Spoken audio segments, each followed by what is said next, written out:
بسم اللہ الرحمن الرحیم۔ السلام علیکم ورحمۃ اللہ وبرکاتہ۔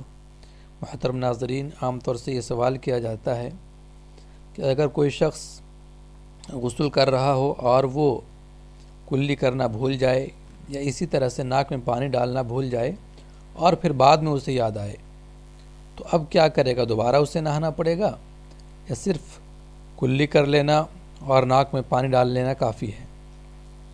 تو اس بارے میں جاننا چاہیے کہ اگر کوئی شخص ایسا ہے کہ جس پر غسل فرض ہے، واجب ہے، وہ ناپاک ہے اور وہ غسل کرنے کے لیے گیا اور وہ کلی کرنا بھول گیا یا اسی طرح سے ناک میں پانی ڈالنا بھول گیا تو اس کا غسل نہیں ہوا۔